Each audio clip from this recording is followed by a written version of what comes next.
قلنا كيفاش بدا لو سي سي لو سونتر كولتورال الجزائري. السلام عليكم ورحمة الله وبركاته. نبدأ باش نشكر الجزائري ماغازين على أنهم أتاحوا لنا الفرصة هذه باش نتكلموا مع الجالية وباش نعرفوا بالمركز الثقافي الجزائري. المركز الثقافي الجزائري بدا في 1999.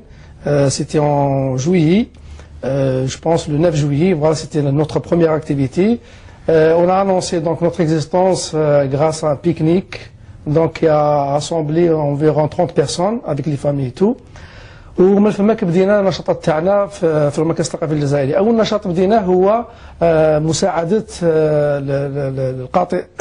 القادمين من كندا، من الجزائر الى كندا، باعطائهم دروس في الاعلام الالي، وكذلك اعطاء دروس في اللغه العربيه لابناء الجاليه الجزائريه. دونك من هذاك الوقت بدات النشاطات يعني تكثر، وبدا المركز الثقافي الجزائري يكبر حتى بدانا نمدوا دي كور دانفورماتيك تري افونسي وزانفورماتيسيان.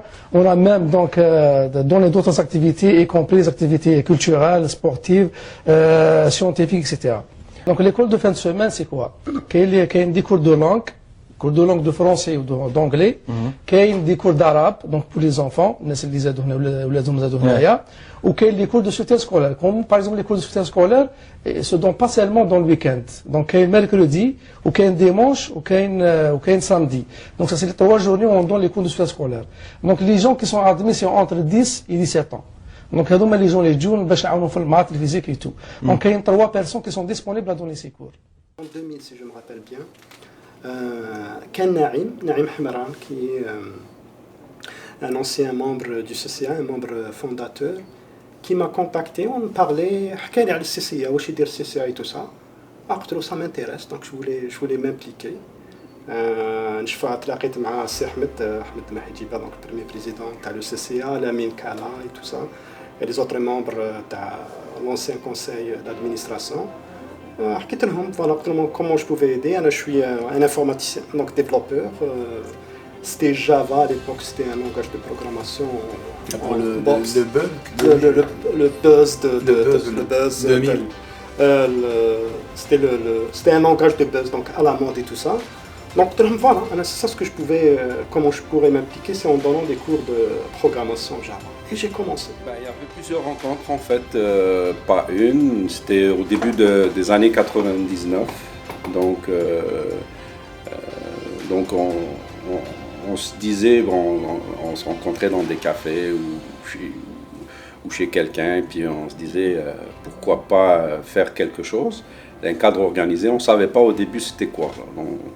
Donc on brainstormait comme on disait, donc on essayait d'avoir des idées. Et puis après des discussions, réflexions, on s'est dit ok, on va faire un centre culturel qui regrouperait les Algériens et puis qui rendrait des services à la communauté algérienne nouvellement arrivée au Canada. Donc c'était un peu ça. Puis la réunion où ça a été décidé, c'était une réunion en avril, en avril 99. Ça correspondait à Youm el-Ilm qui était le 16 avril, Youm el-Ilm qui était célébré en Algérie. Puis parmi nos objectifs, c'était aussi d'aider à la vulgarisation de la science aussi. C'était l'un de nos objectifs. Donc on se disait pourquoi pas le 16 avril, une date symbolique. Mais officiellement, le CCA n'a eu ses lettres patentes que le 3 juin de la même année, 90. Mais en 2001, dans le domaine professionnel, j'ai croisé Adel Ghulam Allah. Je l'ai croisé, je lui ai exprimé mes craintes par rapport aux orientations. Je ne voulais pas m'embarquer dans rien qui ne soit pas clean. Tu vois. Donc il a fini, je lui donne ça, il a réussi, où j'étais convaincu, j'ai commencé. T'as commencé par quoi? Une formation, j'imagine, à l'époque? Non, même pas, je suis pas très pédagogue, je suis pas très fort là-dedans, j'aime pas trop former, j'aime faire. Donc j'ai commencé par le domaine professionnel. Parce qu'à l'époque, c'est en 2001, j'étais passé, juste après avoir rencontré Adel, je suis passé à mon compte, à la pige. Donc je faisais beaucoup d'entrevues. À toutes les 2-3 mois, je faisais beaucoup d'entrevues. Et donc ça m'intéressait d'aider les compatriotes, comment préparer leurs entrevues, etc. Donc j'ai commencé dans le professionnel. Dans le domaine professionnel. Les entrevues, C'est ça, exact. Les CV, les entrevues, préparation d'examens, de certification, etc. Bien entendu, je participais à tout le reste, le couscous de la fraternité. J'avais même des grands événements comme le couscous. Oui, j'avais même créé à l'époque avec Scout Canada un groupe de scouts canadiens. C'est pour la communauté. On a fait une saison, ça ne s'est pas renouvelé parce que l'intérêt de la communauté n'était pas là. Donc j'ai participé à tout. Scout de la communauté. Oui, c'est en adhésion avec l'organisation de Scout Canada. Donc ils nous fournissaient toute la logistique, C'était quoi etc. l'activité? Non, c'était un groupe de scouts. On faisait, tu sais, qu'est-ce que font les scouts? Ils apprennent les règles de vie, la vie à l'extérieur, les outdoors, etc. On est même des campings. C'est ça, ouais. On est parti à un camping. D'ailleurs, je me rappelle, il y avait Jamel qui était avec nous. On est parti au nord dans un campsite. À part Jamel, des autres. Je vais avoir certains noms pour l'histoire. C'est passionnant. En fait, oui, l'histoire, c'est à peu près tout le monde. Karim, Ahmed, j'ai beaucoup travaillé avec Ahmed. On a passé Ahmed Mahijiba et dans tout, pas uniquement dans la stratégie. Dans la stratégie, la peinture, le café, le nettoyage, tout. Adel, Naïm, Si Youssef, Masmoudi.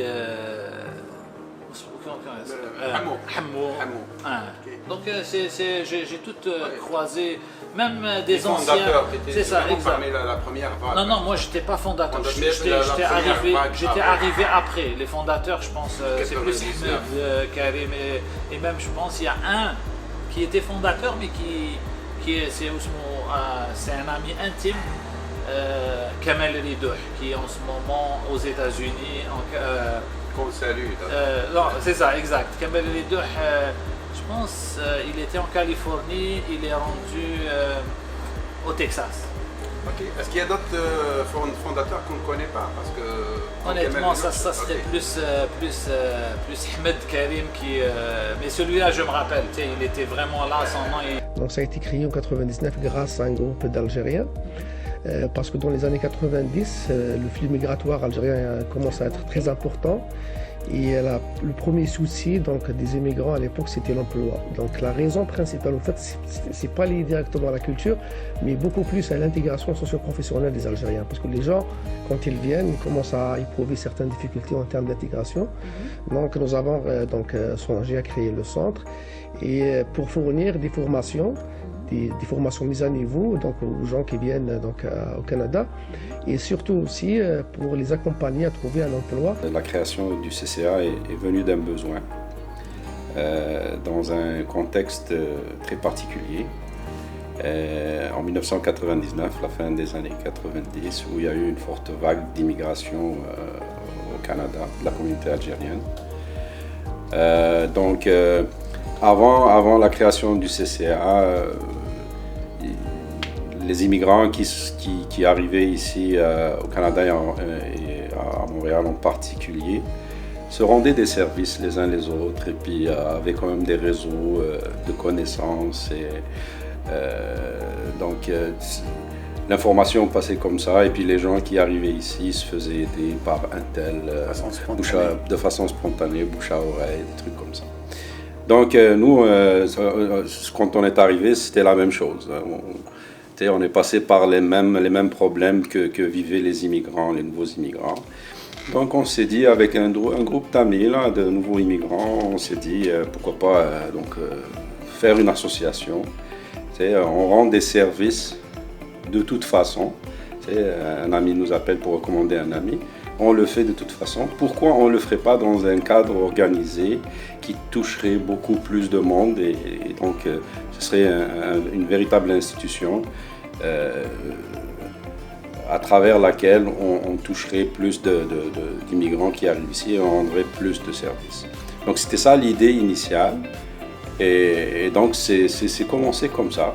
ما نكذبش عليك des fois c'était vraiment difficile donc ça dépend des périodes des fois on passait par des périodes très difficiles ça prenait vraiment c'est le terme à utiliser des sacrifices et bien sûr la compréhension تاع مرتي que je remercie تاع mes enfants on a dû sacrifier parce qu'on n'était pas présent tout le temps parce que des fois il y avait des activités on était là presque toutes les soirées à la semaine mais une soirée par semaine mais toutes les soirées.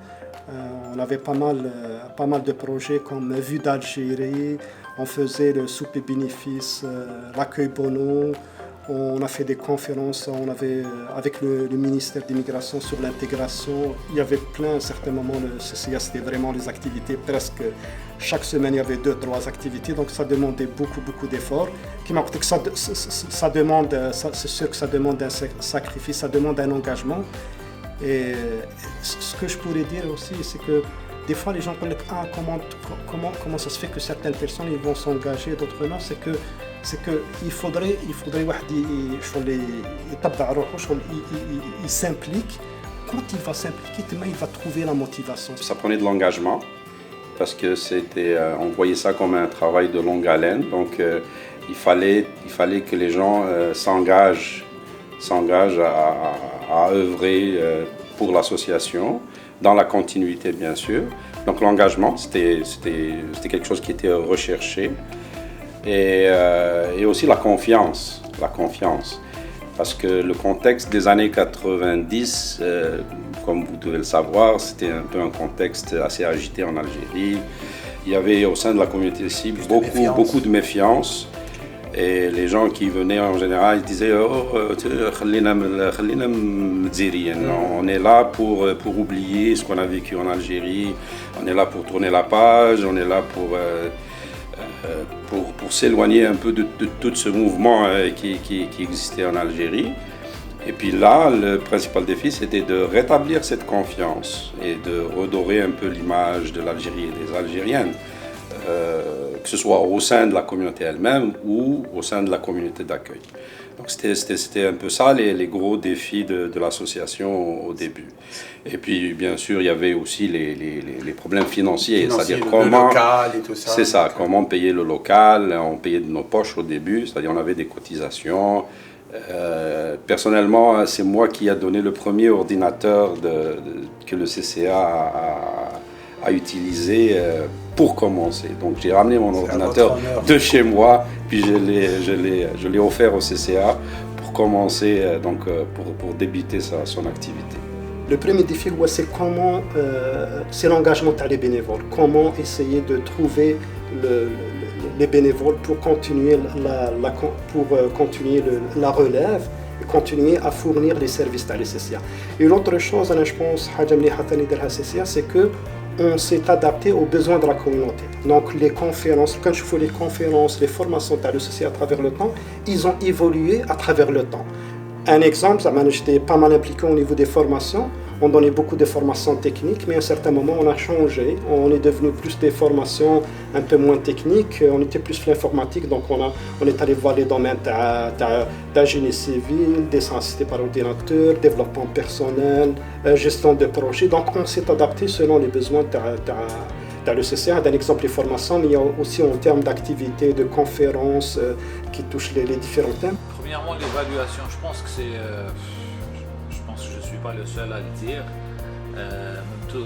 Les membres de la communauté au Québec, ou même à travers l'Amérique du Nord, d'avoir un organisme qui tient aussi longtemps sans problème et qui dure sur le temps et puis qui livre la marchandise.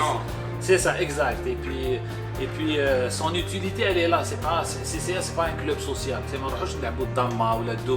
Vraiment, c'est qu'il y a des gens, des familles qui ont trouvé du travail. Il y a des gens qui font grandir leur famille grâce aux activités offertes par le CCA. Définitivement, pour moi, c'est du positif à 1000%. Pour moi, pour résumer, et puis je dirais pas plus, le CCA, durant ces 20 années, incluant mon Ma'ouda, il a fait un travail d'État, de gouvernement. Sans qu'il ait les moyens d'un gouvernement ou d'un État ou quoi que ce soit.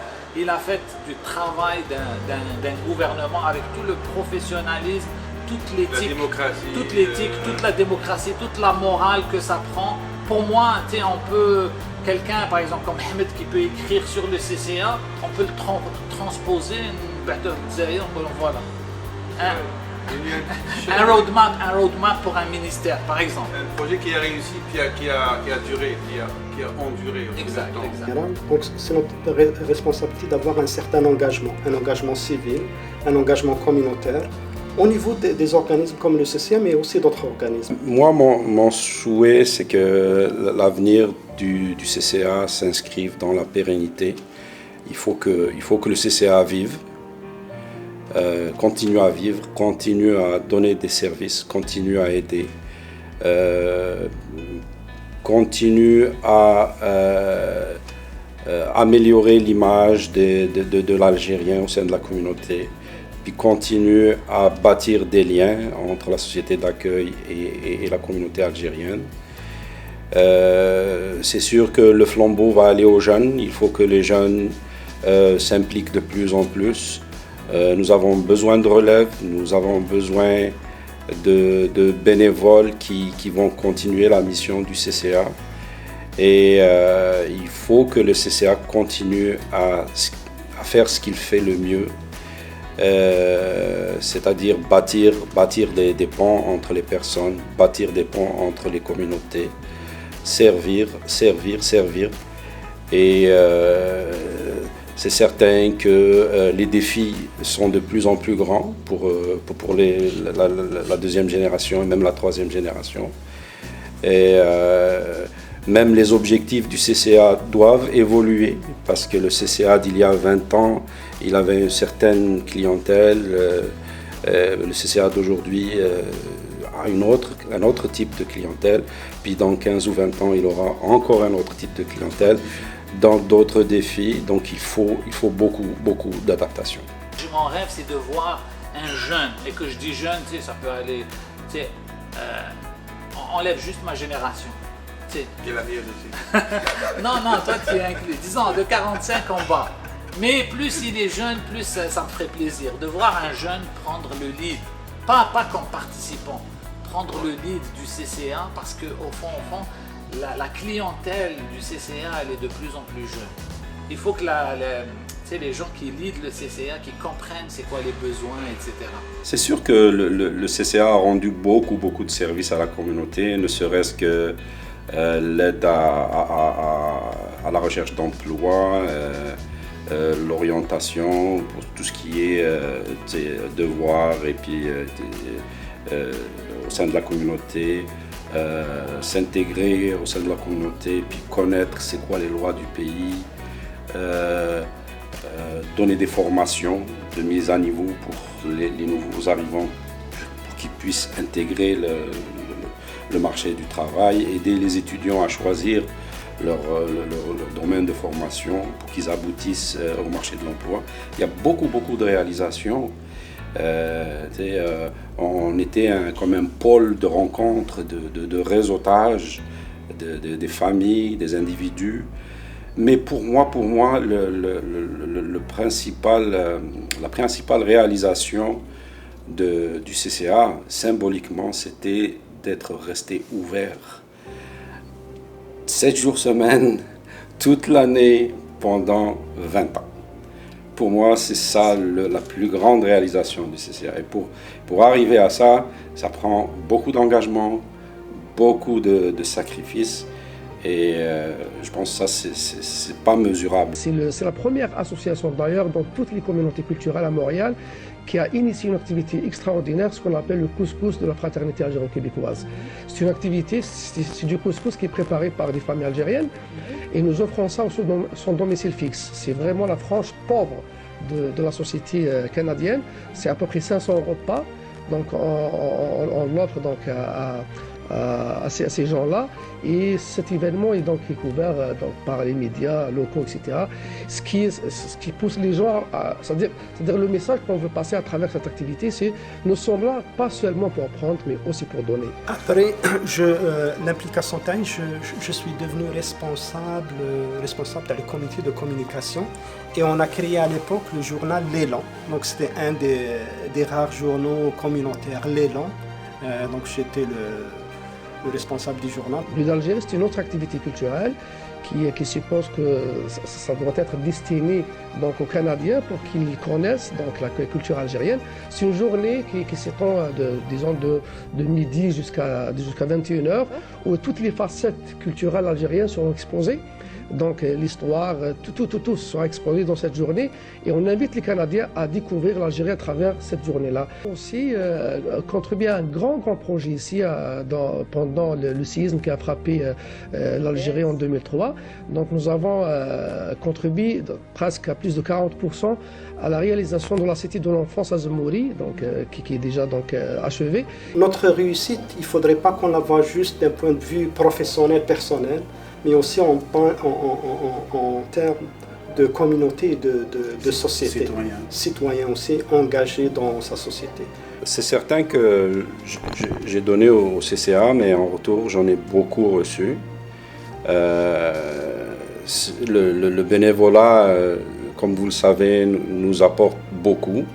Moi, j'en ai retiré une grande estime de soi et je me suis senti utile à ma communauté. J'ai rencontré au CCA beaucoup de gens, de personnes de valeur qui m'ont appris beaucoup de choses sur la vie en général, qui m'ont aussi guidé dans ma carrière personnelle et dans ma vie personnelle. Donc j'ai bâti un réseau d'amis, de connaissances et ça c'est inestimable comme valeur. Que le fait de s'impliquer, la société, de s'impliquer au niveau du CCA, on va connaître d'autres horizons, on va connaître d'autres personnes, on va échanger, on va enrichir, s'enrichir et enrichir les autres. Le CCA, c'est pour moi un symbole d'engagement, c'est un symbole de communauté, c'est un symbole d'empathie, de donner sans attendre à recevoir de quelqu'un. Donner pour l'amour de donner, donner pour l'amour de partager. Donner pour aider notre communauté, pour qu'on réussisse ensemble, qu'on ne réussisse pas seulement sur le plan personnel, mais qu'on réussisse comme communauté dans cette belle société dans laquelle on vit. Très bien.